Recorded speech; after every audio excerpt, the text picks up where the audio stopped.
Yeah, I was when the list of nominees came out a while back, I was so honored to be on that sheet. I'll be honest with you. Looking at the names on there, Harry Gant, Neil Bonnet, and a bunch of other guys, Stefanik, Red Farmer. I couldn't believe my name was on that sheet, to be honest with you. And I know those guys and their body of work, and not just the Cup experience and the Cup wins. For example, Harry Gant. I know what they did to get to the Cup level, the wins in the Sportsman Series at the short tracks, all under a NASCAR banner. And so there's a lot more to a driver than just that body of work that they have in the top level of the Cup Series, and that's obviously true because of Mike Stefanik being inducted himself and Red Farmer. So I was just really I was good. I was good with just being on the sheet, and I was going to be happy with that. And I'm 45 and relatively young in the grand scheme of Hall of Fame inductions. And so I was going to be completely comfortable, patiently waiting on whatever opportunity if my name should ever get called. So, but it was really emotional. I wasn't that nervous. I had a root canal earlier today, so I was more nervous about that than than this induction that was here tonight. So maybe that was a good thing. But as soon as the show started we were watching the NBCSN coverage on NASCAR America for the announcement and as soon as the show started at 5:00, I got nervous, and I didn't expect that because I was wanting to prepare myself mentally and emotionally to not be selected because there was some really amazing candidates. So, but yeah, I started getting nervous then, and then when my name was chosen, I was just it was very emotional. Even just sitting here right now talking about it, it's really emotional because you just I feed off of affirmation. Someone saying that was a great job, somebody patting you on the back and appreciating you, and I really feed off of that, and that affects me heavily in the workplace and in my home life and everything I do.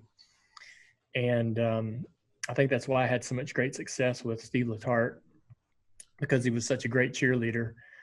No matter what was happening or how frustrated he might be with me, he knew how I reacted to that affirmation, and he knew if he wanted to get the best out of me, that would be the best route to take. And there's no greater pat on the back or a tip of the cap than this from the industry, from the people that vote, who are all sort of sprinkled throughout the industry and the sport, whether they're drivers or journalists, NASCAR industry execs or whatever. So I don't. It's such a great feeling that someone feels like that I made an impact on the sport, and I know my numbers. I know the wins, the lack of a championship. I know what my numbers are, and I feel like that I was chosen based on that, but also on the impact off the racetrack and being an ambassador for the sport. And I really,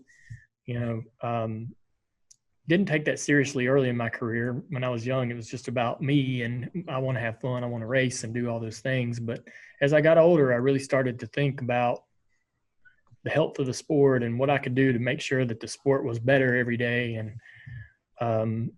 appreciated by everybody. So I started to take that more seriously. And I think that I still, that's why I got into broadcasting and wanted to continue to be part of the sport, is because I felt like even in that role, I could have a play in growing the sport and continuing pushing the sport in the direction it needs to go. So it's such an honor, and I'm now looking forward to whatever that experience is. I have no idea what this experience is like to leading up to the ceremony and so forth. And even going through the ceremony is going to be so much fun. And here I've been at the ceremony before, and it's such a great time because you get to hear these stories of these drivers, and it sort of encompasses their careers all in one evening. And Red Farmer is going to be amazing to listen to. The story of Mike Stefanik will be incredible to listen to. So I'm much looking forward to those, and celebrating Ralph Seagraves and his impact on the sport as well. So it's going to be a fun night. Yeah, Dale, do you talked about your impact off the track. Are you good with people voting for you based on your impact off the track? And do you feel this as maybe a validation of your work off the track? Well, I don't, I feel, it's a hard one to answer. I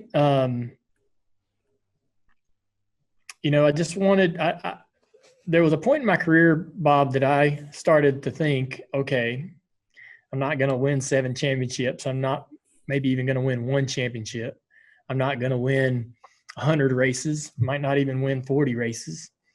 So what can I do? What if I can't do that, and I can't be there were a lot of people that wanted me to be Dale Earnhardt, wanted me to not just be the intimidator and all that, but they wanted me to be as successful as he was and drive like him aggressively, spinning people out and all those things, whatever they thought Dad was, that's what they wanted me to emulate. And when I realized that, hey, I'm not going to be able to win those races, I'm not going to be able to win a championship, I started to think of what I could do outside of that.